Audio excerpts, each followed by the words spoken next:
Okay, so today we move back into Year 7 style maths. The thing with multiplication and division, I mean, Year 7, it's kind of entrenched in all the other topics, so there's nothing specifically based around division. But today we're going to be looking at inverse operations and how that can affect our work when we're looking at algebra. And a great example is this, and the example that you'll see in the slides. You'll start to see letters in your maths. So much like in algebra, we want to find out what x is. X is an unknown value. There could be a question mark there, but sometimes we're trying to find two unknown values and that would just get tricky. So we represent unknown values with x, y, a, b, c, whatever letter is needed. So here we have x plus 5 equals 18. Now the rule when trying to solve these algebra questions is we want to isolate the x. So the x has to be by itself.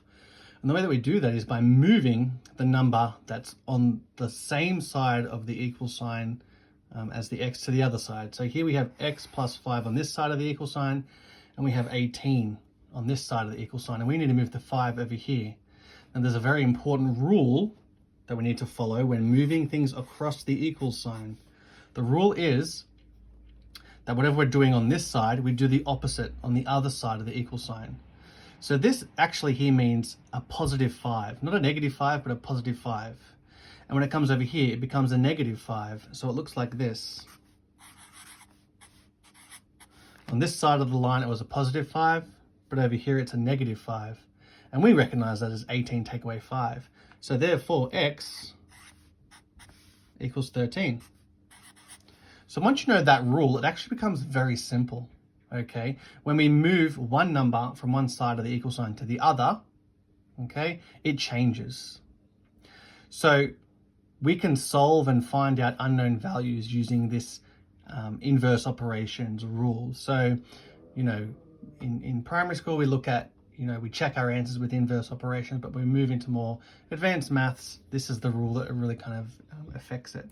In your lesson today, you're also looking at using something called a flow chart, and it looks something like this. So we have all the boxes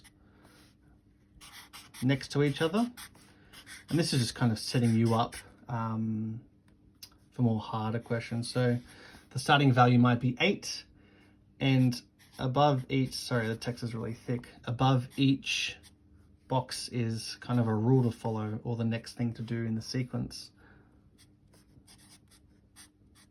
like this. So if our starting number is 8, we multiply that by 2, which is 16. Again, sorry for the thick text there. 16 plus 2 is 18. 18 divided by 5, well, that's 3. Again, I'll just do it out of the box. 3 and 3 over 5. And then take away 3 would be just 3 over 5.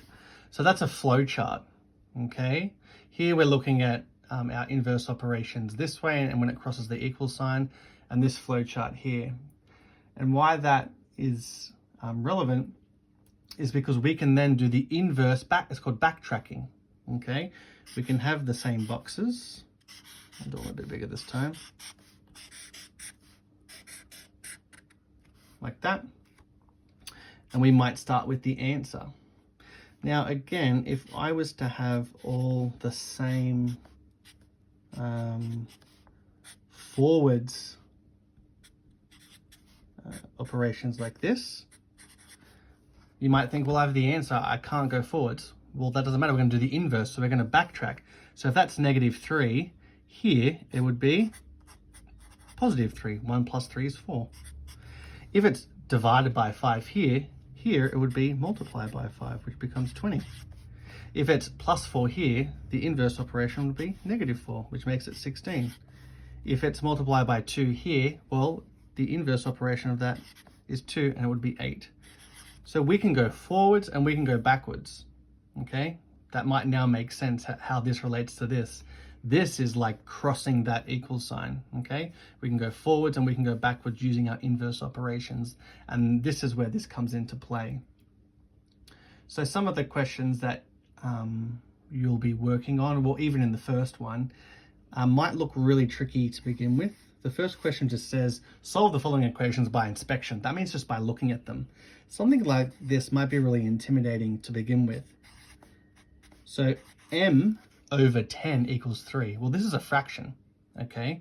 Now, like we've learned in the first couple lessons, even in on Tuesday and Wednesday, fractions is the same as division, okay? It's the same as dividing by. So m divided by 10 equals 3. Well, we need to isolate that m.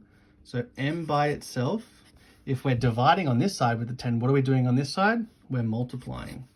So that would become 3 times 10. So therefore, m equals 30.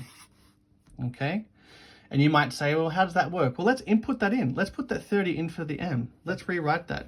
I know I'm running out of space, but let's input that 30 into the m. It was an unknown, but now we know it's a 30. So 30 over 10 equals 3. Is that true? Is that a true statement? Well, yes, it is, because if I have groups of 10, but I have 30, therefore I have 3 groups of 10, don't I? Because I have 30 in total. If I have 10 pieces of pizza to make up one pizza, but I have 30 pieces, therefore that equals 3 whole pizzas. So this is just applying our inverse operations to unknown values. When you come to this question in your work, don't be intimidated by the fractions. Remember, the fractions just means divided by. Another important thing that you need to note is a question like this. 4w equals 28. Whenever you see a number with an unknown and there's nothing in between, okay, it actually means multiply. Okay, that's what it actually means. What's happening here is they're just dropping the multiplied. Okay, it's kind of like shorthand. So 4w is the same as 4 times w. So therefore, if we're multiplying here, okay, we're dividing over on this side. So w equals 28 divided by 4. So therefore w, running out of space now, you can just see, w equals 7. Okay, but we don't want to trust ourselves, do we? We want to test our answer.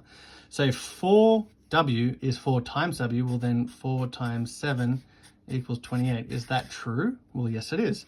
So this comes back to our primary school maths where we check our answer, because this is exactly what we're doing. Okay, so don't be intimidated when you come to these questions in your work. That's all you're doing here. Okay, you'll also do some flowchart questions. And I think once you kind of see how it works, I think it's actually quite simple. You go forwards and then you go backwards. You'll do some of these forward ones, then you'll do what we call backtracking, and it'll look like what I showed you, where it will have all the forwards operations, and then you just have to go backwards. It's kind of like when we give you the answer and you have to work backwards. So this might be all confusing at face value, but when you have a go at the work and you really think about it, look at the examples I give you. I think it's quite enjoyable, this type of math. It's kind of like, mini problem solving through as you go. And once you kind of get a hang of it, it's kind of fun to kind of figure out what you need to do and then apply it. So I think you'll come to enjoy algebra, and moving into more high school maths might be an area that you're really interested in. So good luck today, and post any questions for me on the Google Classroom.